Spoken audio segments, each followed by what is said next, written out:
know what is what. Yeah, they're dead. They're all messed up. This is Hope of the Living Dead.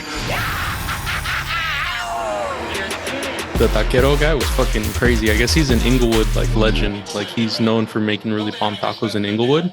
But the way he serves them, dude, it's like he puts the tortillas in his hand and then he just piles the meat on top of it in his hand. Like his hand is the plate and he's just using his hands to grab like the different meats and like the salsa and like all that different shit. And then he puts it on a plate after and then he gives it to you.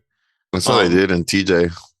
Oh, damn. So then that's a specific thing then. Because I've also never been a TJ. Well, that's tacos. That's what they do in Mexico in general. Like, they grab it, like right off the fucking, and they'll toss it on on the trompo. They'll just like toss it on a plate and shit. Mm. Some dudes are pro. Scoop the fucking guac, the salsa. Just like they sometimes I've seen dudes where they scoop it and then they catch it. Yeah. You wanna be hungry but watch a good documentary series? Watch Taco Chronicles on Netflix. Oh yeah, that's a good one. Yeah. Or they'll slice the pineapple and just catch it, give it to you. That's cool. I love a good taqueria, dude. Yeah, he had some don't have any good ones over here. Because you're in fucking. How far are you from Santa Ana? There's some good tacos over there. Like a 25-minute drive. Okay. So like super close. I mean, we have taqueros, but they're like whatever. They're whatever. They're mids. Yeah. You guys ready? Should we start getting into this movie? This is an interesting movie. We'll get into it later. But I thought it was interesting, like why this movie had ICE as like the government agency instead of like just dirty cops. Like they made it ICE people, but I wonder if the director was trying to say something about that or just portray ICE people being like shot on screen. Yeah. No. All right, let's get into it. All right, guys, welcome back to another episode. This week we're covering the 2017 indie cult classic Lowlife. I'm your host, The Dale, followed by my two co-hosts. We have Mr. Saya. Yo. And Twan. What up? Just a quick reminder for first-time listeners. We are a cult movie podcast, cover cult movies, B movies, and horror. We try to stay away from blockbusters. All these opinions are subjective. None of us are classically trained in movie cinema, but we all enjoy movies. We love talking about them. So welcome and enjoy the ride. All right. So Lowlife, directed by Ryan Prowse. Did you guys know that he did a section of VHS 94? No, which one? Terror. Which one was that one? I don't know. Oh, God. I don't know. I just saw that and I was like, oh, cool. I love the VHS series. I don't know if I saw 94. Is that the one with the police raid? I don't no, I think so. That's that's 89. That's the one with Ratma, the Rat Man. The zombie skater kids. Ratma? Well, those are two different ones. Ratma is 94. The skater kids are viral. And then that's right. Which other one were you talking about? The police raid? In this one, the film segments are presented as a series of cassettes found by the SWAT team as they go through That's 94, a warehouse. right? So 94. This is 94. Okay. Yeah. That was good. I like that one. Terror was the white supremacist one when they're like, oh, that was they a have good someone one. Locked up. They're the vampire? Yeah. Wait, my bad. VHS 94. Shudder exclusive. Yeah, so he did that, and he did a show called Boomerang Kids, where a lot of the actors in this movie were on that show. But I've never heard of Boomerang Kids, but it was on for like 4 years, so it was a moderately successful TV series. It was written by a lot of people. So we got Tim Caro, Jake Gibson, Ryan Prowse, and Shay Ogbonna, who plays Keith in the movie. And the music was by Pepjin Caldron. And he's done Camino, but I've never heard of that. So is that the Breaking Bad Camino? Oh no, that's El Camino. No, it's not the Breaking Bad one. That'd been cool. And then, so this movie has a lot of people who are like TV actors that are in a film. Like when we were watching the movie, I'm like, oh, I recognize that person. I've seen them in other stuff, but I couldn't like pinpoint what I seen them in. I feel like that's pretty common with like TV actors. So Crystal is one of our main characters that is played by Nikki Michoud. It's a Yeah. French last name. So she's been in NIS LA. She was a voice in the video game for Spoken. She's in a movie In the Dark. And then we have Teddy Bear Haynes, played by Bark Burnham. He plays Leatherface in the 2022 Texas Chainsaw Massacre. That's kind of all I saw that he was in. We have Randy, played by John Oswald. My favorite character in this movie. Randy was fucking hilarious. Yeah. He's in Tribal, Off Ramp, and he's one of the actors that's in Boomerang Kids. We have El Maestro, played by Ricardo Adam Zarate. He was in the show Snowfall, which was a TNT or an AMC FX. show. Was it FX? Yeah. I heard that show was cool, but I haven't seen it. Shay Agbana, he's in the Chi or the Chai. Shy. Chai? Yeah. Is it all like about Chicago? I was about to say Chi-Town? And Boomerang Kids. He's another The Chi. Boomerang Kids. The Chi. It's a kung fu movie.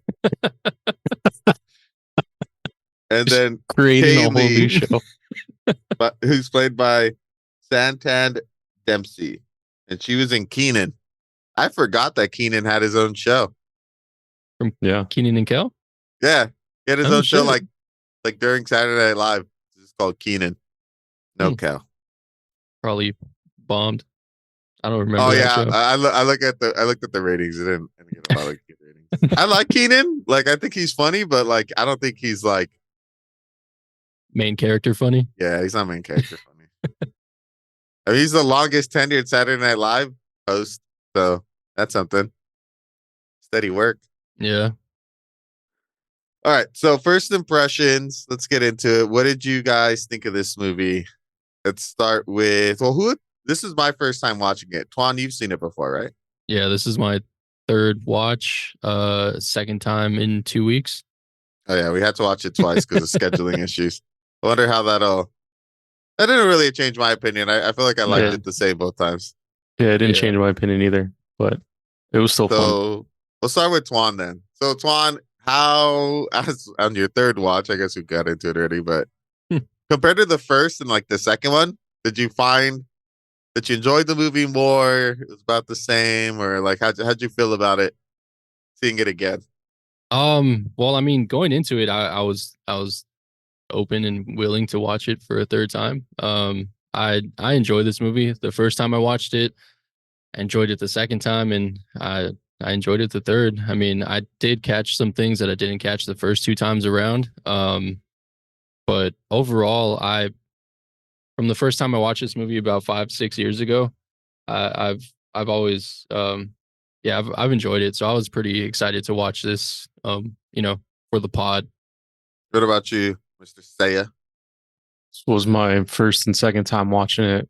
It was pretty cool. It reminded me of like a Tarantino-esque crime movie with a bunch of comedy happening in it too. I enjoyed this movie. Yeah, same. I remember when we saw the trailer together. We were trying to figure out what the next movie we are gonna cover was gonna be, and I remember watching the trailer, and you guys like, "Yeah, let's watch this movie." I'm like, "What is this movie about? This movie looks wild." But actually watching it, it's pretty cool. I enjoyed the movie. It kicks off with a bang, and like I like the intro of the movie because it kind of sets the scene. Like, oh shit, this is gonna be one of those like crime thriller kind of fucked up people get in over their head kind of movies. So I like those. And I did like we'll get into the structure where it's kind of separated into like separate parts or introduces the characters and like all their stories kind of overlap. I love when directors kind of do that thing. So that was pretty cool. Yeah, same. All right, let's get into the movie. So the movie kicks off with what seems to be an ice raid. I don't think I wrote the actor's name. Brett Easton. Brett Easton? What was the character's name? Is it Brett? It's just Ice Agent. Oh, he's just called. Wait. No, he has a name. No, Agent Fowler. Agent Fowler. Jose Rossetti. Jose Rossetti as Agent Fowler. So Agent Fowler, he comes in and he's in his like ice uniform. He's got his whole getup, and he kicks in the door of this like the shitty little motel. And there's a bunch of like I guess illegal Mexican immigrants staying at the hotel, and he arrests them and he takes them away. But it's kind of like when he pops up, I was like, this is weird. Why is there only one ICE agent coming to arrest like a group of people? Like it wasn't like one or two people. It's like it was like 6 or 7 people. I'm like usually they roll like cops roll through deep. They usually don't go by themselves. Yeah. He Especially also if it's like pulls up with oh, like he a has a black eye shiner. too. That's Yeah. right. Yeah. Yeah. I saw that too. I was like, damn, who the fuck punched this dude? Like, that's weird. And where he came in from too, he just So he jumped they from show the him alley. jump the fence from behind the hotel. Like this dude's sketchy. Like when it started, I almost felt like, am I missing something? Like, did I skip ahead? Because it starts in action. Like, I was like, what the fuck is what happened before? Yeah, it kind of just like pops off. It kind of like leaves you with some questions. I mean, him jumping the alley, I was like, that's weird. I'm like, I guess you don't want them to see you coming, maybe. But then I was like, well, maybe some cars are gonna roll through, and it's like, no, he's just by himself. I'm like, oh, this dude is not. This dude's doing this off the clock. There's no way he's supposed to be taking these people right now. So he goes and he arrests these like immigrants, and then the hotel owner who is Crystal, she comes up and like tries to say something like, hey, what are you doing? Like I'm running a business here. And he just like immediately pulls a gun on her and he's like, put your hands up, get down on your knees, and like threatens her like right off the bat. I'm like, ooh, okay. So this dude is definitely doing something sketchy because like, yeah, cops can be a little aggressive, but you're not just gonna like threaten the owner of a motel. Especially after she's like, let me get your badge number. And his reaction is let me like get on your knees, like, oh shit. Like that was pretty like, okay, like this dude is up to some nefarious shit. And that's when we kind of find out that not only nefarious, but like he's working for This is a a sick ass word. nefarious. That's a good word. Yeah, that was I just gotta say Yeah. that. Good word. Thank you. Good word, Dale. Thank you. Today's podcast is brought to you by the word nefarious. Today's sponsor, Webster Dictionary. So fucking Agent Fowler takes the immigrants to it looks like an underground like dungeon, dude. And we meet like the big bad of this movie, Teddy Bear Haynes, who's like this gangster, and he takes was it one or two of the women? Takes One, one. and he basically like takes her to the side and makes her like a sex slave pretty much. And then he executes everyone else and harvests them for their organs. But it's during when she's executing the last woman. It's really graphic. Like it's like I'm not really doing it justice to explaining it, but it's pretty fucked up when you're watching this. You're like, oh man, this is some fucking evil, like dark shit. Because the way that Teddy, the actor acts as Teddy, he's so like whatever's about it. Like Yeah. this is just part of his day. Like he doesn't really show any compassion or any sort of feelings toward these people at all. And then we learned that Fowler kind of fucked up because he was supposed to collect money from this other dude, and he's like, all right, well, I'm gonna send the monster after him. And he's like, that fucking dude's a maniac. And I guess like the Mexican people know who this El Monstro is. He's like a luchador vigilante that like protects the people the and downtrodden. the downtrodden. And she's like tells Teddy, like, oh, you're Weird. gonna get yours. El Monstro will protect us. And he's like, nah, I don't think so. And then he just boom, just blasts her in the dome. And then after that, we see him kind of like harvesting their organs. I'm like, Jesus Christ. So this dude runs sex trafficking and then like murders people who people aren't going to come looking for because if you're immigrants, your network of like people is probably not the biggest, especially if you're staying at a motel. You're not staying with like family or something. So you're probably a very like small group. And that kind of sets the theme for who the bad guy is and like the type of person that we're dealing with. What did you guys think of this like intro? Violent intro for a movie. You know, getting introduced to Teddy, just to kind of touch on what you said about how he's really has no emotion about everything that's going on. Like the scene and it shows him just combing his hair as the people are getting blasted on. Just really shows his indifference to the whole situation. Yeah, I mean, it just shows how like much of a psychopath this dude is. I mean, got to kind of be one in order to run like a illegal black market organ ring and a human trafficking ring, right? So, but it was cool. I mean, you don't really see, at least I can't really think of any movies that have a violent intro like this, where it's like the intro credits, but it's people getting chopped up and body parts being taken out of people. Yeah, I forgot to Pretty mention graphic. that was pretty graphic, but it was also like a cool film technique because it's like him like going through the motions of harvesting organs, but then you're seeing Yeah. like the credits of everyone that's in the movie, and you're like, oh fuck! It really, I feel like, really doubles down on the whole. This dude's a monster. Like, look how easily he does this. So you're just watching the credits. Yeah, that was pretty good. What do you think, Sam?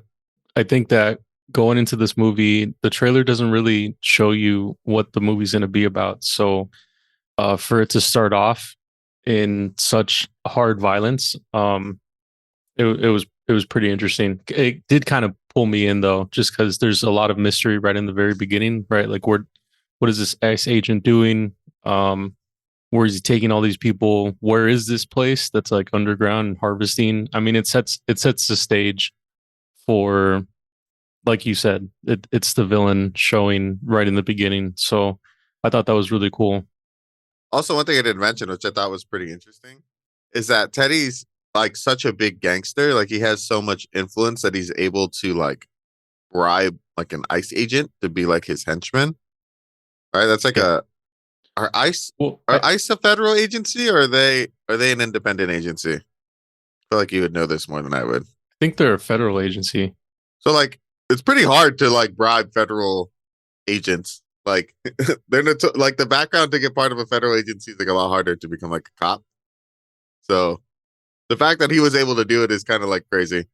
Well, I think it kind of we're gonna go a little bit deeper right now, but I think I think the reason why Teddy has ICE agents as like his enforcers or like, his like goons, is because I think Teddy is like a colonizer in this story, and he's coming in to this like predominantly like Black and Latino area and using ICE agents. Like, to Latinos, ICE agents are like ICE agents, right? Like they're ICE like when nobody likes ICE agents. And so Yeah. he's using them as like his like enforcer, and he's also taken this, you'll when we talk about his business, but he takes the name of a business and he kind of like makes it into like a Latino sounding business. But I mean, he's like a white guy, right? Like he looks like a white guy. Maybe he's just Teddy? like a white Yeah. passing Latino. I mean, his last name is Haynes, so he's probably definitely white. Definitely Yeah. a white dude. So I think it like he's using it to instill like more fear. And he's a white guy, so he's kind of, I think he's able to do that a little bit easier, right? Yeah. Yeah. To our international listeners, Germany, France, we see you. ICE is basically like think of it like a government agency that like they're like more hands on with like the quote unquote like immigrant crisis. They go and they'll take people who aren't legally allowed to live in the United States, and they'll arrest them and then send them back to their country of origin Or to camps. or to They're- camps. Yeah, Yeah, or they're to part of camps. our immigration and customs agency, and those are their agents within the department. So and with I think this story takes place in Los Angeles. I think It so. feels like it. Yeah, Yeah. it feels like it's Yeah. in LA. So in LA, Actually, I think it is predominantly because Mexican when community, and they don't really the Mexican community doesn't really fuck with ICE. yeah, we can talk about it later, but I do think it is in LA. Yeah, because I think there's a so, too. scene where they show Echo Park, like the lake, the Oh, lake, okay, in, no. yeah. Yeah, and I'm pretty sure Oh, I no, saw yeah. the street name next to Oso's taco place was Olympic Boulevard. Oh, and then Hmm. when Randy gets left out, he says Compton ain't ready for me. Oh, yeah. Yeah. Oh, yeah. So Yeah. that's right. LA, We're gonna talk later. confirmed. Yeah. LA, LA. confirmed. Compton Let's City go, in LA. baby. I also feel like though ICE agents are like the easiest, or not the easiest, but the agency that's the most corrupt. I don't know if that's just me being the brown Might just- skin that I am. It might, But, it might be our jaded viewpoint, but I do think I don't argue against it. That's for sure. yeah. I think Don't bring they've politics into my movie podcast. You're right. This is gonna get into political conversation. Let's not. I'm not. It's probably gonna. It's speaking on something, isn't it? I mean, It No, is. yeah, the time that it was definitely is. made. No, Yeah. definitely. The movie has a lot This of came out in like undertones. 2017, so Yeah. there was a lot of. A lot of I mean, there tension. still is a lot of stuff that's going on with them, but I think this was highlighting like some of the things that they have been accused of doing, and we can kind of see that ties. I won't get deep into this. Let's continue, please. I think we can get Pull me into out. it Pull me later. out. Go deeper. Pull me I think out. it'll help with our segment. All right. So then we go to So then we get our first segmentation of this movie, and the title card is called Monsters. We're introduced to El Monstro, like talking to somebody in Spanish about like the lineage of El Monstro and how it comes from a generation of El Monstros, from his grandfather to his father to him, and how they're like, protectors of the downtrodden and like these legends in Mexico, and how the legacy of El Monstro is all.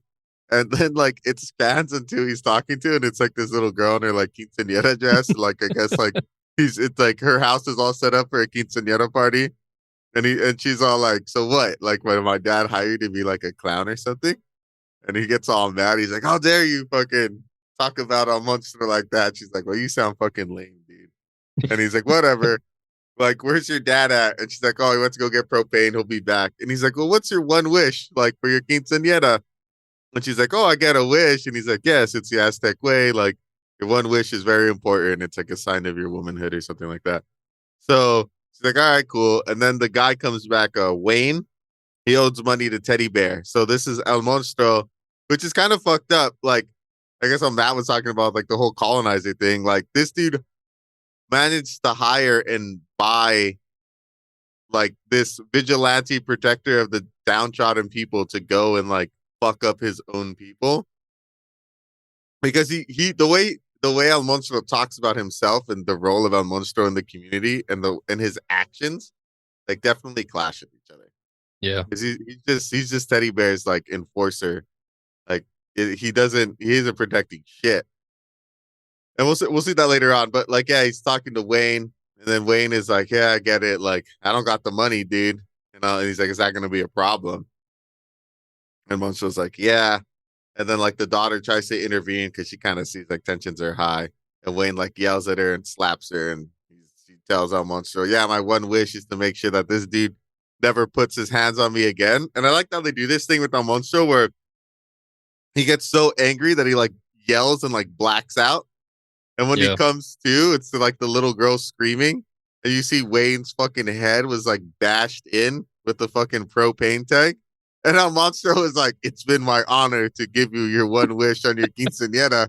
And he just leaves. And I'm like, dude, you just fucking murdered this dude. It's all fucked up. And then it's like, it's such a weird counter, because then it goes back to him meeting with Teddy at Teddy's like fish taco spot. And he's like taking a picture with this guy. And Teddy's like, God damn it, I'm gonna show you and your fucking Mexican shit. Like, get this out of here. He's like, oh, Senor Teddy, his brother, his eyes don't work good. He's like, I don't give a fuck. He's like, go escort the gentleman. And then we really see how far Monstro has fallen, because he takes this guy downstairs. He looks like a fucking scumbag. And he's like basically taking him to meet one of the girls so he could like sleep with her. And El Monstro like puts the gun underneath his head, and he thinks about like killing himself, because he knows that he's turned into a shell of what El Monstro is supposed to be, and it's kind of like dishonored his family, which is kind of fucked. And then we find out that El Monstro is he married to Kaylee? No, I think or is that just his girl? Yeah, that's just his girl. So he's like, they have a baby together. Yeah, he's with Kaylee, who's Teddy Bear's adopted daughter, and she's pregnant. And they're trying to get money from Teddy, and Teddy's like, oh, I can't give you money. Money's tight. And Monstro's just there fucking taking advantage of Teddy, just eating his three whole chickens. These guys stay bulked up. I thought that shit was hilarious. I was like, damn, is that food eating 3 whole ass chickens? Well, it was one for him, one for his wife, and one for the baby. Mm-hmm. Oh, that's right. That's right. That's what he says, huh? Because she's eating for 2? Yeah. Fucking Monstro. And then him and Teddy kind of have an argument because Monstro's like, "Oh yeah, I couldn't get your money," and he's like, "That's it, Monstro, you two are done." And he basically was like, "Oh okay, whatever." And Kaylee's like, "Dude, we gotta get the fuck out of here. Fucking Teddy's gonna kill us." And he's like, "Teddy's not gonna kill us. Why would Teddy kill us?" He's like, "Did you not hear what you said?" Monstro's a fucking idiot for sure. And then he like blacks out again, having an argument with Kaylee, right? And when he comes to, we see that Kaylee got kidnapped. Yeah. Yeah, this whole like sequence of events is fucking ridiculous. Because he blacks out.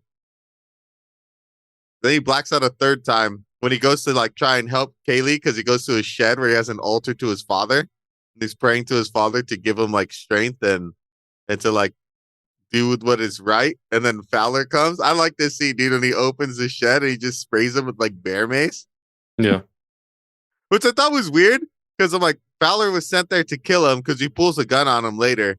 It's like he could have just opened the shed and like immediately blasted Monstro, but he chose to like bear mace him first.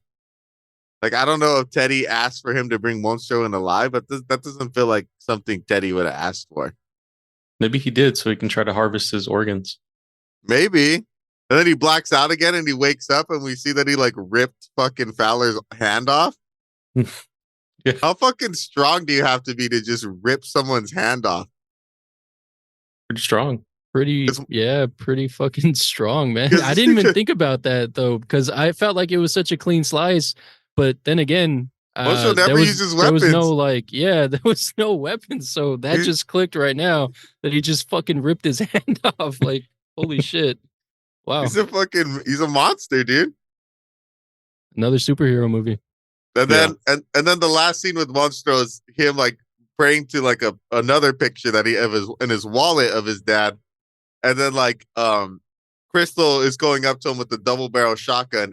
Scene ends. What'd you guys think of the monster?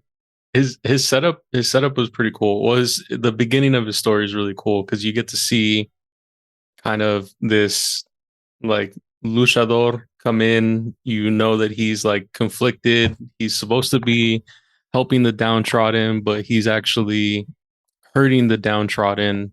In the beginning, I thought that he didn't really know what Teddy had set him up for, but then once he escorts that dude down into the dungeon, you kind of understand. And then Monstro like does put a gun to his head, like he's gonna kill himself.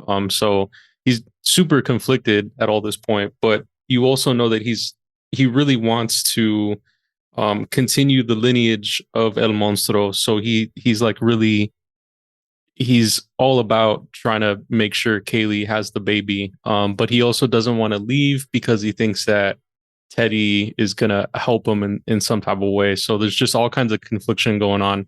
I think Monstro's character was really, really cool because he does get a good like character development. I think he's one of the few characters in this movie that gets like character development. So I think it was pretty dope to see all that. And his rage mode is pretty wild. Yeah. He he goes all out when he goes into rage mode. Yeah, that was one thing that I struggled with this movie is like, who's the main character? Yeah. I think it's Monstro. Yeah, because I mean Monstro is on the cover. Yeah, I guess that's all true. Of them are on the cover. Are they? It's just him. Yeah, the one I saw, it's just him. Oh, I see the one on IMDb. Yeah, it does have all of them. But the cover that I've seen is just like a blue background with Monstro's face. With his face. But this is a cool introduction to him. Definitely got Nacho Libre vibes from El Monstro with his color scheme. You know, he had the red mask and the powder blue suit. Very Nacho Libre-esque. I didn't find anything on if the director pulled inspiration from Nacho Libre, but I can see it. His monologue was cool. His whole like speaking about his lineage, and you know, he has that very deep like accidentes, siete, siete, siete type voice, you know, like that Mexican announcer. He does have that. It works. He's like a small dude with a big voice. Mhm. Because he kind of, I don't know if he's already talked about him being smaller than his dad. He did Yeah, it his dad during was that like a monologue, giant. right? Yeah. Yeah. So That was he's a giant. like smaller. He calls himself the runt. But Finding out that he was an enforcer was interesting. Even though this Monstro is smaller, he's still like he's still a big dude. He's like stocky. No, he's compared to he's like yoked. everybody else. He's Yeah. yoked out. Like you can Yeah. see it when he runs. Like he runs kind of Mhm. like the suit doesn't really fit him. Mhm. Yeah, It's tight on him. Like he has like a big chest. Like he's V shaped. Yeah, no, he's Yeah. he's definitely built like a luchador. Yeah, and then everything. I mean, everything was cool about the introduction. And then we see Teddy Oso's restaurant, which I'm pretty sure it was on Olympic Boulevard. Like that, it looks like that blue sign. The letters. I mean, I saw an O to start, but I wonder what the restaurant is that's actually on the location. yeah, I didn't look that up. I wanted to look it up, but I had originally thought that they were playing off of Teddy's Red Tacos from LA. For people who aren't from LA or familiar, there's a famous taco spot. It's Teddy's Red Tacos, and they make birria tacos. So I thought it was a play on that, but then they also add in Teddy Oso fish tacos, and oso in Spanish means bear. Bear. Teddy bear. So there was I just thought it was like a lot of blending of different things that were going on. Yeah. That one Could've interesting. been. I wonder. Yeah, and then we see the conflict with El With his- Monstro. He tries his to baby kill mama? himself. Yeah, and then I don't know. I don't think either of you touched on this, but the baby mama is Teddy's adopted Yeah, it's daughter. his adopted daughter. Yeah. So Teddy probably set that whole thing up, right? I mean, he probably introduced El Monstro to the daughter, and Well, he says like it's because Monstro tells her because when they're having their argument, he's like, "I saved you from Teddy" or whatever. oh yeah, that's right. Because like I guess it's alluded to that she was at one point one of his girls. I think noticed she this was on in the the dungeon. on the second time. Like you get a definitive answer at the end, Yeah. but Mhm. like what? Maybe because I'd seen it once, but I was like, oh yeah, it is kind of alluded to that she was one of his girls. I'm like, that's fucked up, dude. You Yeah. pimped out your fucking stepdaughter or your adopted daughter. Like this dude's like a real piece of garbage. Yeah, I mean, she looks all I torn, mean, like and then PTSD'd out. and then we know that she was like a drug user, right? Because that was kind of the Yeah. big argument that he's. I mean, Monstro was like, "Are you using?"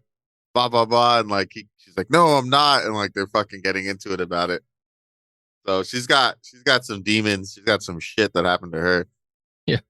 And then we kind of glanced over this part, but we see the El Monstro running into the hotel, and he makes that phone call to Teddy, right? Oh yeah, that was funny. And then I like how at the end of his conversations he goes, "This is El Monstro."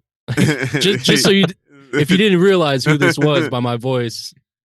Yeah, I thought that shit was hilarious. Teddy, they took Kaylee. This is a monster. This dude is fucking. He's an idiot, dude. He's a real fucking dumbass. Yeah, he reminds me of like Drax. Yeah, he does have Yeah. Drax vibes. Yeah, he does.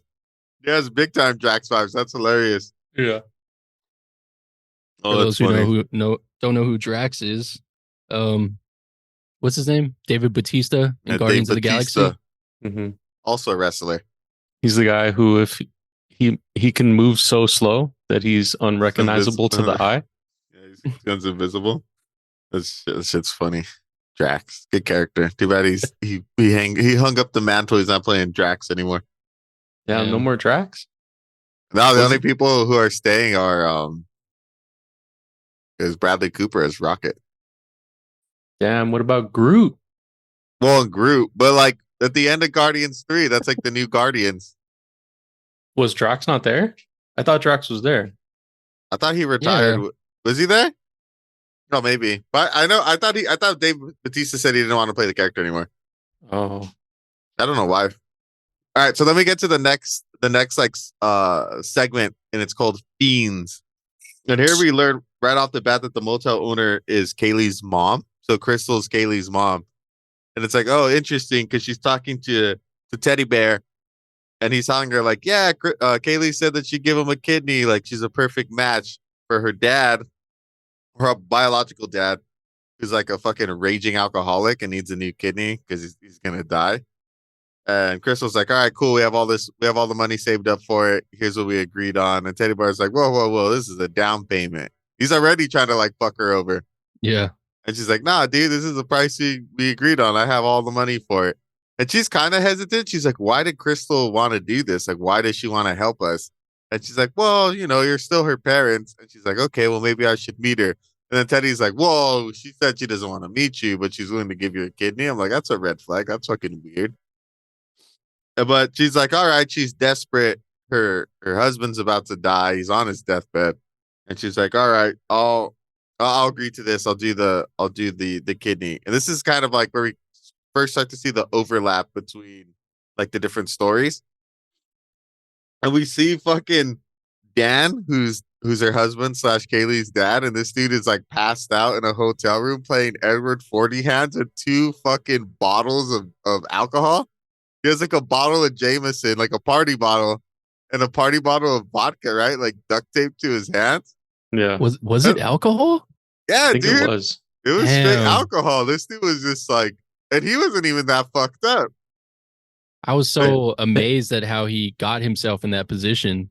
Like I didn't really pay attention to the bottles themselves. Like he's like knocked out on the sofa, like cushion that you sit on with his body on the floor. Like, man, that dude's gonna have a mad twecked out neck the next day. But Well, he's all dying, so I don't think he cares at this point. he's all dying. He's like, I was playing Edward 40 hands. I lost.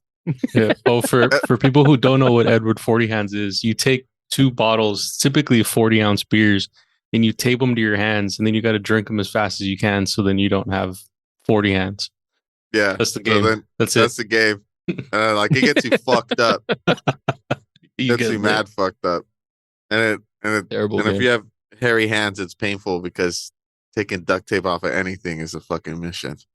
Oh man. All right. So then she's talking to Dan and she's like, yeah, I got you the kidney. And he's like, what? No way. Like how that happened? I'm as good as dead. And he's like, don't tell me that. I was just coming to terms with the fact that I'm going to die.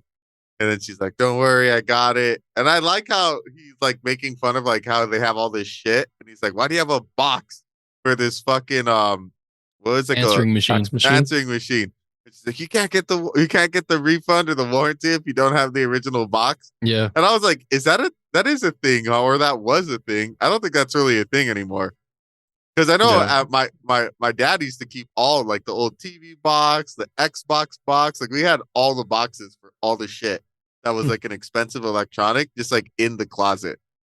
Like just piled high on the little shelf that comes in with like closets. And I started doing the same thing, and I was just like, I gotta fucking throw this shit out. This is taking up way too much space. Like, what do I need this Xbox box for? If you just have to send it in like packaging. They don't fucking care if you send in the original box anymore. Yeah. They send you boxes now to like send their shit back. Or you can just take it raw into whatever store. As long as you have the receipt, you're fine. I wonder if somebody sued them, because that feels like a really like douchey way to deny a warranty. It's like, oh, well, you don't have the original box, so you void the warranty. Yeah. Because like, I mean, some of these like that fucking answering machine box is massive. Yeah. It's taking up a lot of space. It's a fire hazard. Dude, that entire hotel is a fire hazard. Yeah. I don't know how that shit passed inspection. And then I felt bad too, because like she's talking to him and she's like, it's all right, like we can get clean. And he's like, I'll never get clean. He's like, sure you can. And she's like, well, you did. He's like, I'll help you. You got a new kid and we have a new chance. And he's immediately like, well, let's get a drink. This is cause for a celebration. And she looks like super sad because she knows this dude's he's never gonna not be an alcoholic. Like he's too far gone. But then Crystal starts to have her own doubts, and she's like, I gotta go see Kaylee. So she drives up to her house, and then this is where it overlaps with the Monstro story, because she sees Kaylee sitting on like the outside like ledge of the house, And then she calls Teddy because she's like, what the fuck? She's pregnant? And I like when she calls Teddy, and Teddy's like, who is this? She's like, she's fucking pregnant. Teddy's like, I don't know who you are, lady. This sounds like you got a wrong number. And she's like, what the fuck? Don't play with me. And he's like, well, let's just say that this person already knew. Sounds like this person that you're talking about, who I don't know who it is, probably agreed to this and was okay with it. And this is kind of last minute. So let's just say things are in motion.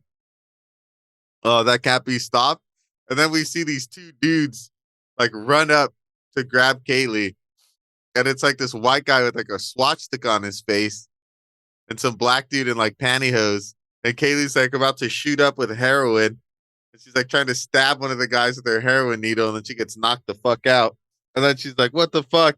So she goes back to the fucking hotel to try and see what she could do to like help Kaylee. And then we find out that Dan killed himself with the shotgun. That was fucked up. I wasn't ready for that scene. When they opened the door and his fucking head just like exploded on the back of the wall. Yeah. I was like, Jesus Christ. And He then it set goes all back, that up for himself though. Like he yeah, because you put the plastic. Mhm. yeah. He didn't want to ruin the hotel, dude. They put a lot of money into it. And void the warranty and all of that stuff. Holy shit. I didn't even think Wow. about that. Mhm. Yeah. Consider it. Maybe Dan wasn't such a bad guy after all.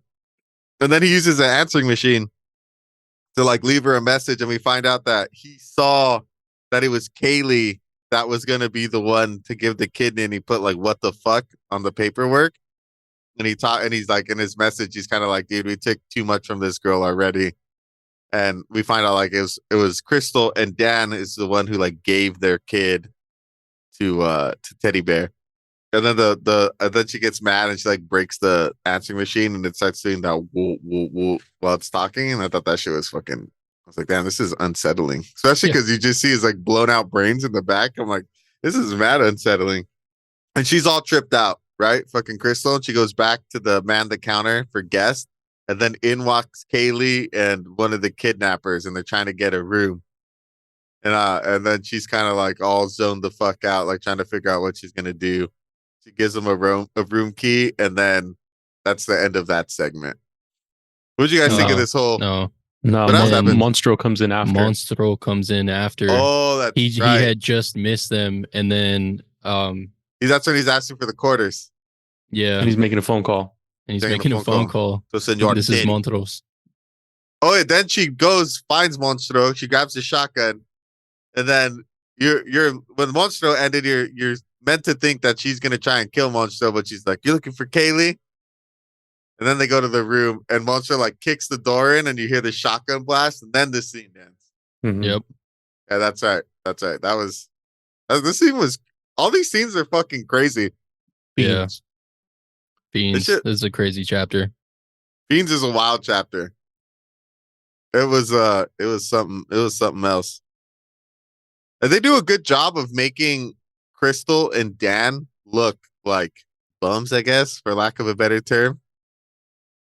Yeah, they're Well, I think Dan looked more like bummy just because he was always drunk and he's dying. I think Crystal was doing her best. She looks like she runs like a hotel. So Yeah, I guess that's true. And that's what I forgot that's like a little detail I thought was gross is when Teddy's drinking out of his cup and she's like, don't throw that away. We reuse those. And he's kind of like, he makes like a face like, oh, what the fuck? I thought that was fucking gross. and they're cups from Teddy's fish taco spot. So they're like red cups Oh, that that's has right. Teddy's label on them. Yeah. Oh, and then I forgot to mention Teddy also. This is where Teddy sees. But he's like, God damn, Crystal, how many illegals you got living in this place? And he sees that there's a bunch of like immigrants that are staying at the motel. So that means that he saw those people there and immediately was like, all right, cool, we're going to kill these people and I'm going to harvest their organs. I think those are different people. No, it's the same group. Yeah, Isn't I think it? that was the same group as it was in the Well, in the because beginning. because the way the story is kind of progressing. I mean, We don't know if a day had passed from when she goes to see Crystal or not, huh? But I'm pretty sure it's the same actors.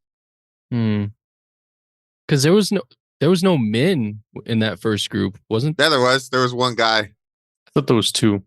Was there two? Mm-hmm. Yeah, you see him get like executed in the beginning. It wasn't all women. Mm. It was mostly women, but there's a couple dudes. Yeah. I I think it do was the same group. But now that you mention it, though, the timelines don't add up Yeah, I because we think don't. do think though that Teddy has been using this hotel for like a minute to like for identify sure. victims and like of either him harvesting organs or of him taking them to human traffic and prostitute. Yeah, it's like he scouted this spot out as Yeah. a spot that he can take people from. Yeah. And he's been taking advantage of Crystal and Dan for a really long time because he basically took their kid and then he prostituted her out before Monstro saved her. So Yeah, that's pretty true. pretty messed up situation overall. Bunch of low lives. Yeah, this Bunch of fiends. this chapter was the Fiends. one that made me realize like the title of the movie. Yeah. Like everyone's at the lowest point of their lives, pretty much Yeah. throughout this film. Mm-hmm. That's crazy. Like, weirdly enough, we'll get into it. I feel like everyone in this movie is like a piece of shit except for Randy. Yeah, Randy's like the only stand-up guy, and he has a fucking swastika on his face. Yeah, yeah, you don't he know has his morals. life. You don't know his struggles. Oh, dude, I love Randy. I will get into it, but Randy's character is fucking funny. Yeah. This segment was a pretty sad segment. Like when Dan kills himself and then Crystal finds him and I think this sets up not the conflict that's happening, but no, I think it sets up like it does set up the conflict, right? Because then you see how the stories are all going to start tying together and like Mhm. why Monstro is trying to chase Kaylee, who Kaylee is to Crystal and to Teddy, kind of blends everything and is just missing one more piece. But I think that this kind of sets up the real. We see the villains in the beginning, then we see the conflict, and then we're introduced to the, I guess, heroes in some type of sense. Yeah. That way. Yeah. No, I agree for sure. I felt like up until this point watching the movie, I was like, this movie's cool, it's fun. Like it's a fun movie. It's gonna be one of these like cheesy actiony movies. And then the fiend segment happens. I'm like, oh dang, there's some depth to this movie. Like this is pretty good. Like this is getting like kind of heavy. Like, Yeah. oh man, like there's a layer of kind of like fucked upness that's going on. And it's interesting, like you said, Twan, like everyone's at their lowest and they're all trying so desperately hard to like to do better. But then Teddy's in this role that kind of is like the overseer that's benefiting from them being down. So he's like doing things to try and keep them there, which I think Yeah. is an interesting parallel to what Matt was saying about him being like a colonizer, which really just clicked right now after you said like, yeah, they're all at their lowest point. I'm like, you know what, that's true, and Teddy's kind of keeping them there. This movie's pretty smart. Yeah. All right, then we get to my favorite segment of the movie. It is thugs, where we get Thugs. introduced to Keith and Randy. So we know that Keith is in trouble for embezzling Teddy's money because he's going to pick up his boy Randy from prison and he's got a cake for him, but he's talking to his wife Nessa and she's fucking giving him the business, dude. She's calling him like a little boy that he's fucking pissing his bed right now, that he needs to fucking man up, that he's the one who fucking embezzled his money, that Teddy went into their house and threatened the kids and threatened their family. And she's like, you get Randy to do this because Randy's a motherfucking gangster. He's not like a little bitch like you are. And I was like, damn, dude, she's fucking tearing into this dude. Yeah. And then Randy, he's all excited too. Keith's like really excited to see his boy. And then Randy comes out and he's wearing what is it? A What is that? tracksuit, A tracksuit, and he's got baby blue tracksuit. baby blue tracksuit, and he's got a fucking swastika tattooed on his fucking face. And Blasted. Keith's fucking face goes from happy to being like, what the fuck? Oh man, when I saw that, I was like, no way, like who? Like that's fucking stupid. Like why did they like do that? But I think the whole swastika and on Randy's face is it's pretty fucking hilarious because he picks him up and they're driving and he's like and fucking Randy's all excited and he's like, oh fucking like, oh, can't wait, get back to Compton's all ready. He's like, how's your mom doing, how's your dad doing, man, give me some chitlins. Fucking, it's gonna be a good time. We're gonna be chilling. Gonna go fucking see Nessa. Gonna tap that fat ass, and then they're like kind of talking. He's like, oh well, me and Nessa are like together. We got kids. And he's like, oh, that's cool. And they're kind of like talking. He's like, why the fuck you got a swastika on your face? And I like how Randy's like, oh, here we go. Like, why are you making a big deal out of it? And he's like, what the fuck was that supposed to mean? And he's like, he kind of gets into like, dude, I don't got a racist bone in my body, but every day in prison's a race war. He just like had to do it. Like he had to get the swastika.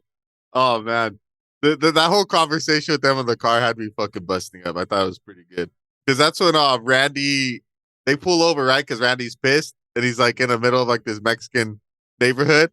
Yeah. And like you hear the cholos and like, what are you doing around here? Like, where you think you're at? And he's like, no, it's cool, homie. Like we're good. And they just like kick the shit out of him. And then that's when he kind of breaks down and Keith's like, don't worry, dude. I'm gonna get some chitlins in you.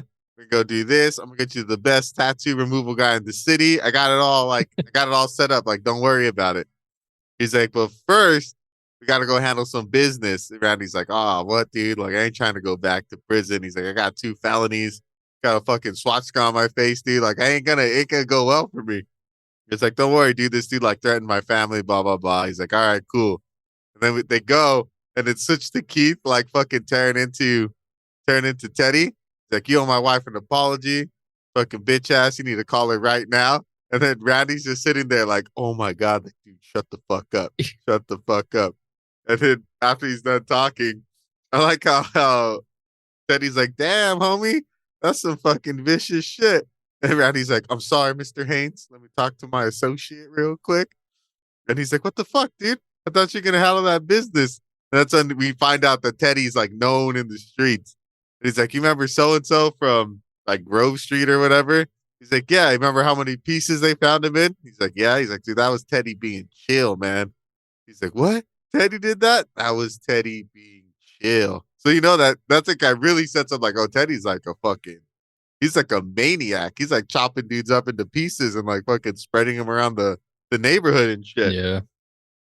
And then that's when they kind of, and then Teddy does a crazy ass power move, dude. When he comes back from the pisser and he has his pistol and he pulls it on him and he's like, so did you guys come up with any schemes while I was out here taking a piss? And then they're kind of silent. He's like, all right, cool. And he just flips a loaded gun and just hands it to him. He's like, all right, cool. Well, go handle that thing I told you to take care of. Like all the confidence in the world. He's not worried that these dudes are going to try and do shit to him at all. That was a mad power play. It's a powerful man. Yeah. And then we find out that it was Randy and Keith are the ones who go over to kidnap Kaylee. She tries to, and then I thought let's see Randy too with his morals. He's like, man, I ain't gonna fucking kidnap no girl, dude. He's like, we gotta fucking do this, man. He's gonna fucking kill me, gonna kill my family. Like, we gotta do this shit. And then he's like, all right, fine, fuck it. And then they're waiting, and like Keith's kind of like he's sweating balls, like he's not keeping his cool. Randy's like, hey, dude, you need to fucking get your head in the game. You need to chill the fuck out. And he sees that fucking Kaylee's like shooting up heroin. He's like, what the fuck? You shooting up heroin? You pregnant? He tries to fucking stab him with a fucking heroin needle, and then fucking Keith knocks her out. And then they kind of they go on a little chase, and Kaylee convinces them, like, dude, don't take me back to Teddy. He's going to kill all of us. And then that's how they end up at the hotel, because Keith's like, all right, change of plans. They go to the hotel and meet up with Crystal. And that's kind of where all the stories intertwine. And then this is where what Matt said, this is where Randy has my favorite line when he's like, not cool calling me a Nazi. You don't know my struggle. I love this character, man. I really like Randy. He's so considerate. He's so considerate. And I like Yeah. how he puts it down too, because they're all talking shit. And he's like, can't go to prison, dude. He's like, look at my face. You think this shit was a choice? Like, you think this was optional? That's Yeah. like that. It's like fucked up. It's like he's like a pretty good dude. Like, he's a gangster with morals, and he just got, he got locked up taking the fall for his boy, and then his boy ends up banging his girl. Like Yeah, pretty he- immediately. Yeah, dude. Because what he said that it's gonna be her 7th birthday 11 or 11th, 11th. and he was in there for 11 years. years. Yeah. I think it's hinted that Keith was banging her the whole time. Mm. Yeah. Because think like you so. guys, he's like, well, you guys found each other quick, and it's just like, nah, your girl was fucking cheating on you, dude. But your best boy.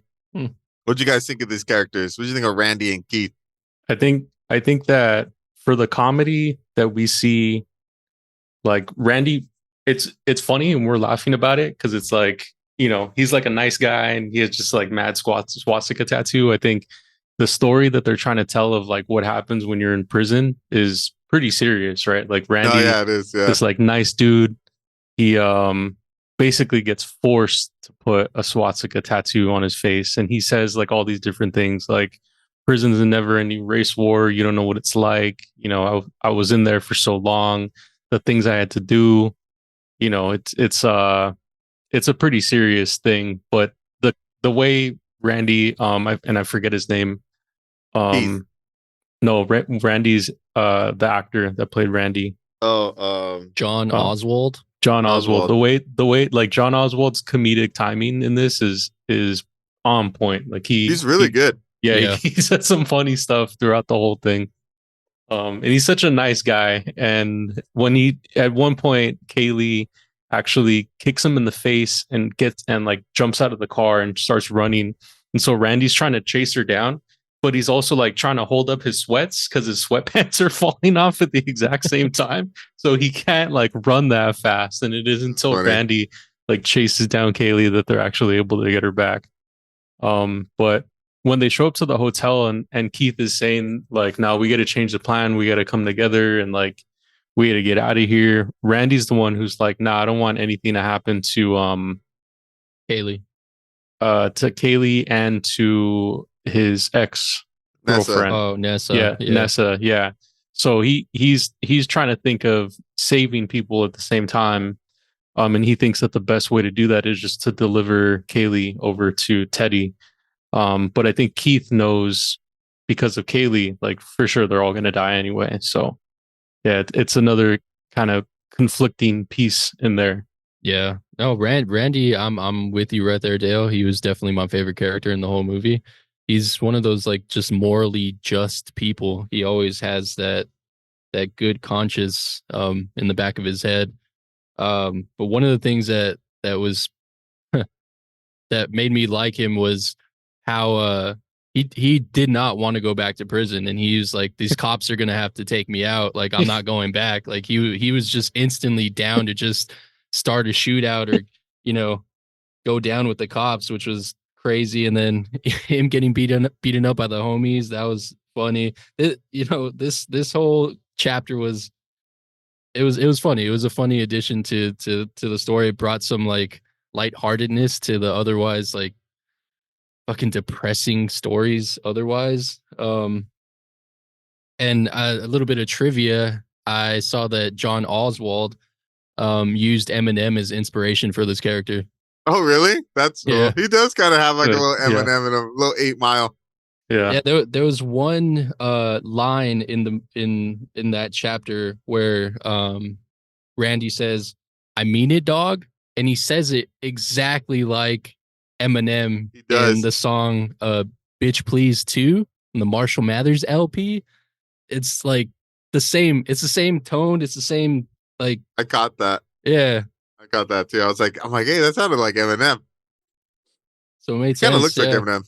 Well, that He I did a think good job. if we were to look at it, if that was taking place in real time, Eminem would have been big 11 years before 2017. So that makes sense that he was like really into Eminem at that time. That was I mean, who he would took have his been. inspiration from. Eminem's always big. And I then think he had he was a more prevalent person. Yeah, well, yeah, he was in like pop the culture number during one that time. fucking rapper in the world at that time. I'm pretty sure. Yeah. the scene where they're running down the street. I don't know if you guys kind of caught the area, what it looked like. To me, I didn't like look it up, but it looked like the street behind Atlantic, that runs parallel to Atlantic, like where the Pet Boys is, the Pet Boys, the In East the LA? the teriyaki place. Oh, Pomona?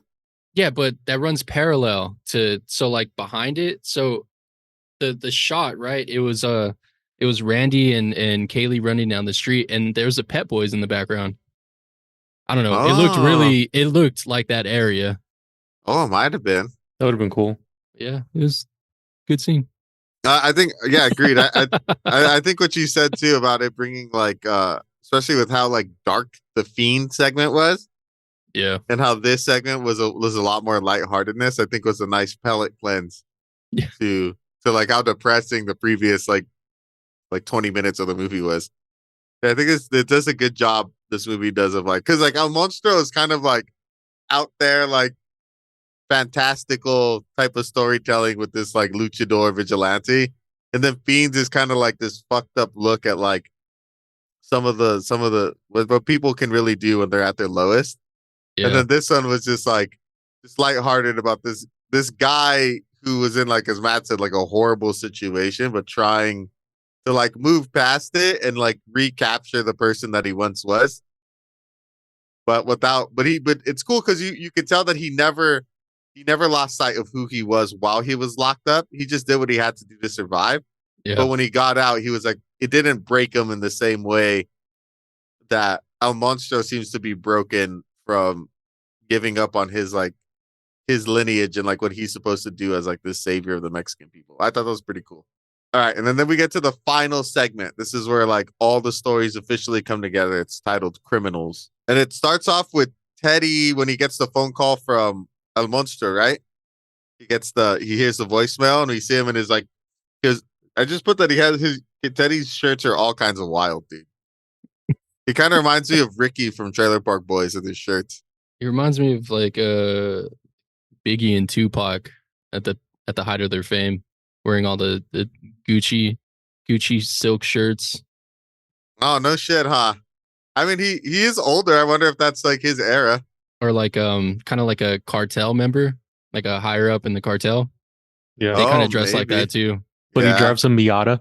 But he Drives a drives a Miata? Miata. He's like 6'5", and this fool's squeezing into a Miata. I thought it was funny too because Keith mentions that when he's like talking shit about talking to Teddy, and Randy's like, "That's Teddy Bear Haynes." He's like, "Nah, dude, this dude just owns a taco shop. He drives a Miata. Did you fucking see that thing?" He's like laughing about it, and he's like, "Nah, dude, he's like a fucking badass fucking psychopath guy in a fucking little baby Miata." That's just I thought that was super funny because Miata's like, I don't know, it has like a reputation of being like a girl car, I guess. And he's just bobbing around in it. He's like this big ass dude. He's taking Comical. bugs to the face because he's too tall for the fucking window. That was funny. So then Teddy's driving to the motel, and then fucking Crystal's a horrible shot and like shoots the roof of the hotel with the shotgun. And Monstro like comes in and they're all like meeting and talking. He's like, "What are you doing with my kid?" Blah blah blah. And then they kind of have this standoff. And then Teddy busts in right during this moment with his gun. I think it's funny because he busts in with his gun ready to do shit. And he sees that it's like all the people he works with for him. And he puts his gun down. He's like, "What the fuck are you guys doing? Like, let's go." And then that's when Randy talks to El Monstro in Spanish and tells him that Teddy's a bad dude. Yeah. And then fucking Keith's like, "Oh man, you learn fucking Spanish?" He's like, "It's amazing what you learn when you're getting turned out by the Latin kings." I was like, damn, Randy had it fucking real tough in the pen, dude. Yeah. And the way he talks to El Monstro too is like such like he holds him in like such high regards, like El Señor Monstro, like it's such an honor talking to you. And he's saying all of this in Spanish. He's like, "But I have to tell you, Teddy Oso is actually like a really bad man, and he sent us here to capture your wife." And then that's when Monstro's like, "Well, thank you for talking to me in a way that nobody else here has ever talked to me before." Just pointing again that fucking Randy's like such a nice guy. Yeah, he is. I mean, he straight up tells Monstro, he's like, "If I would have known that I was endangering the child of a Monstro, I would have killed this man where he stood." Yeah. And I was like, oh shit. Like, I like that I like that aspect of this movie, that the reverence that the legend of El Monstro has within like the community, and how even Randy knows about it because Randy's like, he's part of the community. He's down with the streets way more than Keith was. Keith is kind of a fucking poser. Yeah, colonizer. And then that's when Then that's when Teddy realizes like, oh shit, this shit's turning on me. So like he grabs Kaylee and like threatens the baby, like puts his fucking pistol to her belly. Then he throws her in the trunk and then gets his assault rifle from the car, just lights up the motel room and misses everybody. Oh no, he shoots Keith. Keith gets shot in the arm. Yeah, he dumps all of his pistol rounds, and then he gets his AR, and then dumps the AR rounds into the room. And he's like, all right, that's cool. And then they just take off, and then fucking and then they go on chase. Right, Crystal pulls up with their fucking Their hoarder van. hoarder van, yeah, with all kinds of shit in it. And Keith got shot, and he's like, "Oh man, you got shot," and he's like, "I did get shot." And he's all like, "Whatever's about it." Randy's man, like, "Did I get shot?" Yeah, he's like, I'm good. I thought it was hilarious in the van while Monstro's trying to like, what's it called? When you tighten something around the wound to stop the bleeding. I forget what that's called. Tourniquet. Yeah, yeah. Tourniquet. But he's using like a rubber band that's too small. So he keeps trying and failing. Yeah. I was like, dude, no one has a fucking belt. They just let him fucking bleed out in the car. Because Keith passes out and Monstro says he's dead, but do you think he actually died? Yeah, you could die from blood loss. His true. eyes, like he had a stare and he wasn't blinking when Randy looked back at him. He was just kind of like, yeah, that's true, huh? Damn, poor Keith. That was a good death stare. I know, right? Yeah. They should have just left his ass there and like called an ambulance or something. Damn, they just kicked him out of the van while it was they did have that the conversation too, because Randy wanted to take him to the hospital, but Kaylee said, "Now we gotta." Crystal said, "Now we gotta go save Kaylee," and Monstro agreed that they had, and Keith agreed that they had to go save the girl. And then a tourniquet. That's what it's called. Remember? Yeah, I know it's fucked up too. They're all like, "Oh, sorry, man, but we gotta go do this." And Randy's like, "Oh man, all right." Dude, poor Randy, man. His first day out of jail after 11 years or out of prison, and he goes through all this shit. His fucking homie his dies. Best friend. I guess he probably reacquainted with Nessa. Yeah, right. His girl had 3 kids with his best friend. He got jumped by cholos. He fucking kidnapped a girl, got shot at. His best friend died. He went through the ringer. And he's the most positive one. Yeah. And then I like how when they arrive at Teddy's taco shop, he asked the lady, like, "You got like a weapon or anything?" She's like, "Yeah, check the back." And he's like, "God damn, lady, you got some dangerous ass shit back here." And he comes out the fucking sledgehammer. He's like, "Yeah, I do all the maintenance at the hotel myself." What kind of maintenance are you doing with a sledgehammer? I don't know, dude. I thought the same thing when she's like busting down walls. Like, what are you using that for? Open floor plans. Whack-a-mole with some trying to get all the rats out. Oh, maybe. Damn. Make it a game.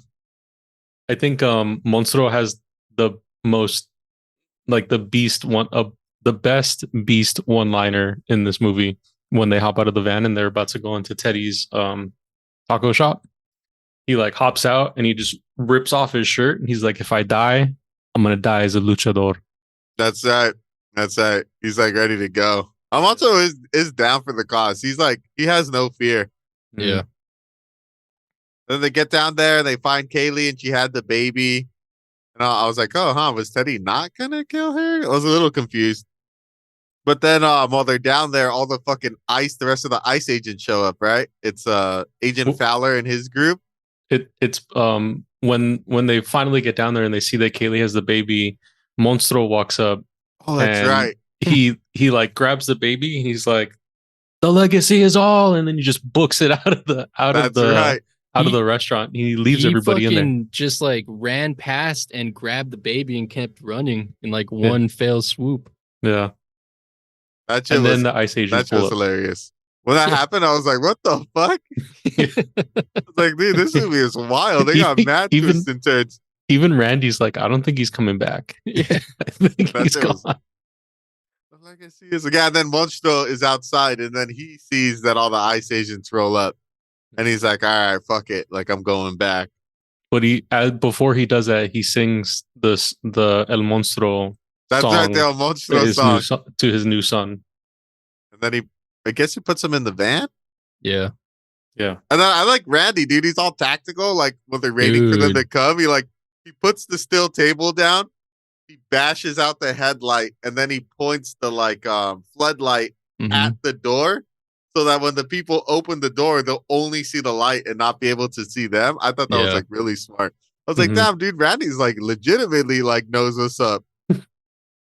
He's been through some shit. 11 years. Well, and then like he was like a gangster beforehand, like legitimately. Yeah. And then then they have their shootout, and then we finally get to see El Monstro in action. He Yeah. just single handedly dominates that entire group of like ICE agents. Mhm. I wrote Monstro Smash. Oh, that's what I thought too. As he goes hammer on him, dude. He fucks them all up. Like he tackles 3 dudes at once. Mm-hmm. That was cool. That whole fight scene was cool. And then Fowler tries to fucking murder Crystal as her and Kaylee try to escape. I can't help but think because he's trying to choke her with his severed hand arm, and Mhm. she's like struggling. I'm like, dude, she should just grab that arm part, like and just squeeze. That shit would have hurt like a motherfucker. Well, he was already using it as a weapon. Like, I don't think he I felt guess that's that true, huh? pain.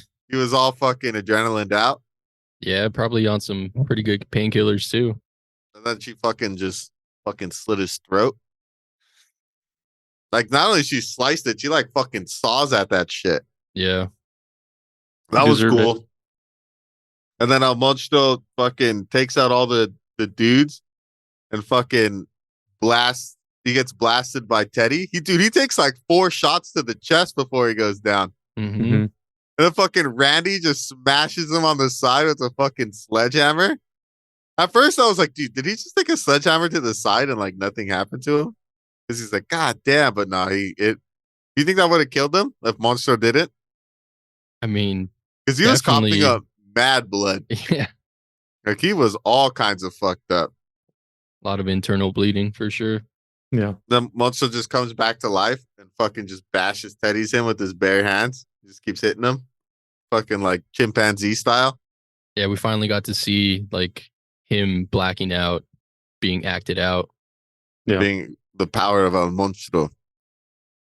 And then he tells Randy, right? He's like, I don't want my son to be burdened with El Monstro. So then Randy becomes the new El Monstro. And it works out because it gets to cover his swastika because I guess he's never supposed to take the mask off. Yeah. Mm-hmm. And he saves the other women that are That's in right. prison down there. And then we find out that like Kaylee was one of those women that was down there. Mm-hmm. And Crystal kind of is like, fuck, like this is a monster that I sold my daughter to. And she kind of like feels bad. But then her and Crystal and Kaylee like reconnect at the end. Kaylee figures out that that's her mom. She's like, I'm gonna help you get clean. And like I feel like the movie ends like on a high note. Yeah. Yeah. Yeah, and then that's it. And I like that Randy, as the new Monstro, comes out and he's speaking only Spanish to the women that he just saved, and he's like, "Don't worry, we're gonna go to Mexico. I'll lead you there." And he puts them in the ice van, and then they They drive take off off. into the sunset. Oh, but I think before that, he tells Kaylee that he's gonna take up the new mantle of El Monstro because he didn't want The baby to do it. he didn't want the baby to do it and have the burden of doing it. And Kaylee said something like, you can never take your mask off. And I think Randy says, that's fine. I never want to look at my face ever again. Yeah. So I think that was a good character development for Randy to kind of finally evolve into the hero That he always Agreed. was. Agreed. Yeah, because he is kind of the hero. He's the only one with the moral compass in this entire fucking movie. Mm-hmm. That's it. What'd you guys think of this like final scene? I thought it was pretty cool. I thought it was a good conclusion. Yeah, it was a good ending to the movie. We see all the stories come together and it was a pretty good climax. We got to see El Monstro at his full power. Obviously the character development of Randy, which was cool to see. Yeah, it was a good end. It was a good end. Yeah, And I really enjoyed it. yeah, it's just a Mexican superhero movie. Kind of, yeah. On the backdrop of like white imperialism, I guess. It was cool though. I like the undertones were good. It was a real smart way of making like a what would it be like a political stance? But the movie had something to say about the current like what was going on in 2017 with all the anti-Mexican shit, and it did it in a really cool, fun, and creative way. I felt like Yeah, I can see why it has the high ratings that it got because I thought it's definitely a well crafted movie. I feel like. it is. Should we get into our reviews then? I don't have any interesting facts. This was hard. I looked, but it was pretty even for an indie film, it was pretty lax on Got a factoids. got a Yeah. couple I of just things. I just think it was so underground that like it wasn't really like not a lot of news came out about this at I that never heard time. And I and I never heard of think it. I don't know. How did you hear about this movie, Twan? Coworker at Burgers Never Say Die. Oh, nice. So Yeah. it's like a word of mouth. Yep. That's cool. yeah. So it says here Quentin Tarantino attended a screening of this movie on November 19, 2017, and took a photo with some of the people who worked on the film. That's cool. Nice. It does have Definitely some Tarantino influence. Yeah. Yeah. Damn, that'd be so cool to make a movie and then Tarantino shows up. Hell yeah. Right? Yeah. He's like, this movie was sick. It's a good ass movie. Probably lacked feet for Tarantino's taste, but Yeah, those 0 feet. Oh, actually in the beginning in the opening credits with the bodies, there's some true. feet. That's true. Yeah, there was. Mm. Yes. Yes. Yes. Foot watch. Splendid. Yeah, but that's it. There's nothing else All that I right. found. I think I saw one that. one Go ahead. critique I had. Who's going? Who's going? Ebert gave this a 2 star. 2 stars. There we go. Oh, he didn't like it? Nah, 2 out of 4? 2 out of 4. Ah, my homie. Ebert. We gotta get big enough one day so then you can finally meet him. Tell him Oh, how that would much be you love so him. cool. I think one critique I had about this movie was that Teddy was a pretty one-dimensional villain, and I Yeah, get Teddy's that whole he's- thing was just he's like evil. he's just evil and he's just a colonizer. So they don't. I think it's good that you don't give him more to see like all of that additional shit, but I don't know. I guess it was like a small thing for me. No, I I noticed that too. I was like, yeah, Yeah. out of all the characters, Teddy gets like no development. Yeah, He's but just that's bad fine. guy, bad guy, bad guy, bad guy. He reminds me of like a GTA character. Yeah, Yeah, he does yeah, have he does, GT yeah. character vibes. Yeah. Yeah. Especially during that phone call when he's like, I don't know who this is. You know, Yeah, I don't know how you got this number. It's like, damn, this sounds like something in a GTA mission. Yeah. He kind of reminded me of like damn in GTA 4, who's the guy that's always in some crazy stuff whenever you switch over to him. Trevor? He kind Trevor? of reminds me of like if Trevor was just like a villain, like that's who Trevor would be. Trevor was a villain. I've never felt like Yeah, I was yeah, I doing guess. anything good as Trevor. Yeah. All right, so what did you guys think about the movie? Let's get into our reviews. Let's go first. Lead us. All right, I'll go first. All right, so I really enjoyed this movie. I thought this movie was fun. It was well constructed. The acting was okay. It was pretty good. Some characters are better than other. But like Matt said earlier, like I did have a couple critiques. Like Teddy was pretty one dimensional. The bad guys just like the Teddy aspect of the movie was the far less interesting part of the movie, I felt like, but he is like the end goal that brings everyone together. So he fulfilled his role narratively.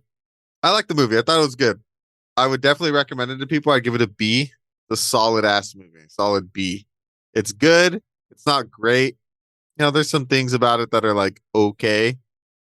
But I would recommend it to people. It's definitely like an underground ass movie, but if you want to see like a cool, interesting criminal movie that tries to capture some of the like political kind of the politics and like the social anxieties of like 2017 America, I think Lowlife does a pretty cool way of portraying it in like this fantastical crime movie. Definitely recommend it. B. Well, I've seen it twice and it was just as enjoyable the first and the second time. So it's a good ride. It's a short movie. It's only like an hour and a half. Definitely worth checking out. I give it a big recommendation. What about you, Twan? Um, I really enjoyed this movie before we even decided to watch it. Yeah, for the pod. Um, and watching it again twice, it was still good. It I am a fan of movies that are kind of shot and like edited in this style where it's like you have these different type of storylines, these different characters that all kind of end up being intertwined in the end. I think when I was first told about this movie, the person that recommended it was like, "Oh, think of like Crash and like Pulp Fiction." I was like, "I those are two movies that I really like." So that's what made me check it out. And yeah, I mean, cool storyline. It was graphic, it was violent, had some of those elements to it, which I like. I love me a good rated R film. Um, don't have too much else to say. I wasn't really critiquing it like that, but Teddy was pretty dry throughout the movie. He just he just felt like I don't know, like a character. But yeah, I gave this movie an A. I like this movie. Our I first, I really like it. Yeah. our second A? Yeah, our second A of the pod. Because I gave Yeah. Akira an A. I mean, Randy was cool. It had elements of comedy. It had like really down and depressing elements, with the whole fiend story that just was really tough to watch. And, you know, people go through that shit all the time. So it was like a real um I don't know, a real thing to happen. So yeah, it was cool. I like this movie, and I would definitely recommend it to other people. It was, had I not gotten it recommended to myself, I probably would have never checked this movie out. I would have never even known that this movie existed. But I'm glad. I'm glad I was able to watch it. I agree. Definitely would have never seen this movie on my own if it wasn't for this pod, and I'm very happy that I did. It was a very good movie. What about you, say?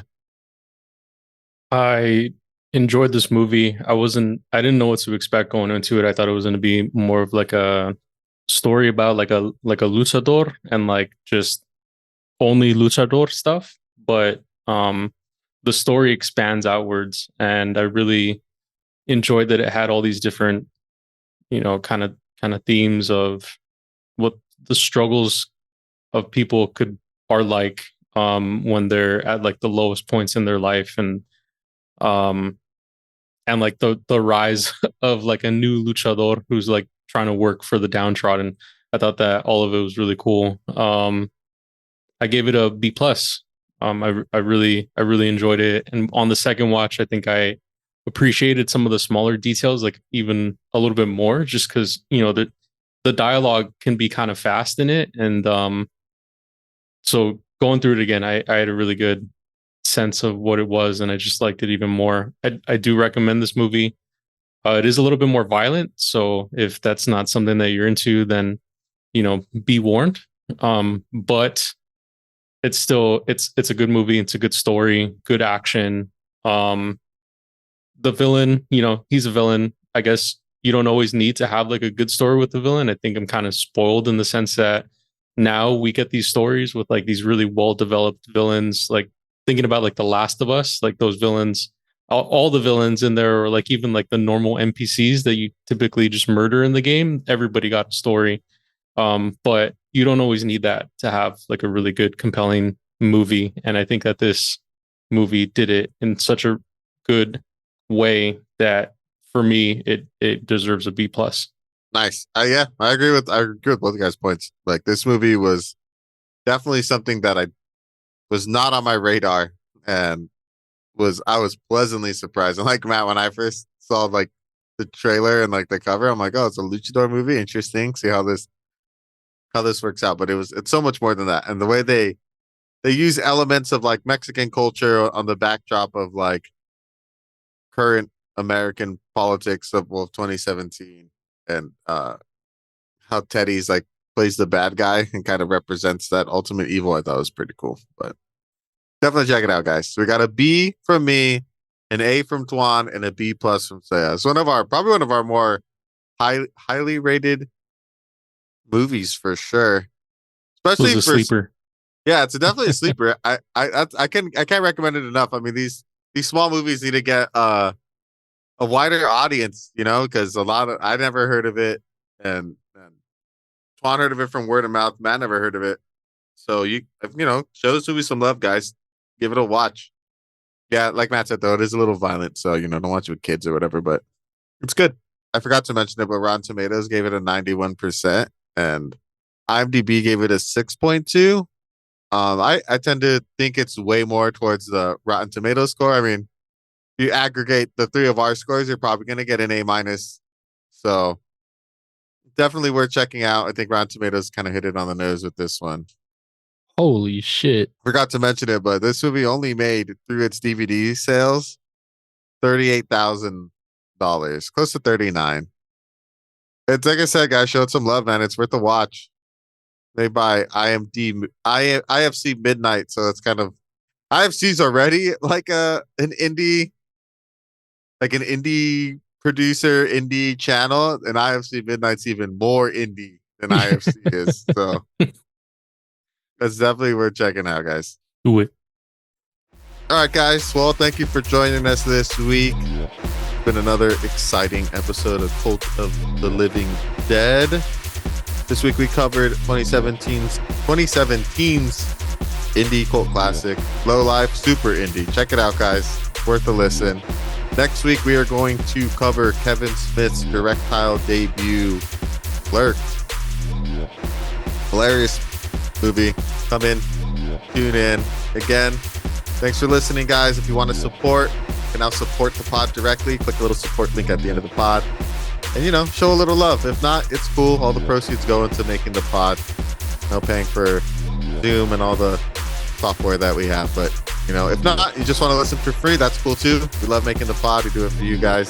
So thanks for coming in every week and joining us. Again, you can follow us on all our socials, Instagram, X, Facebook, YouTube, and I think that's all of them.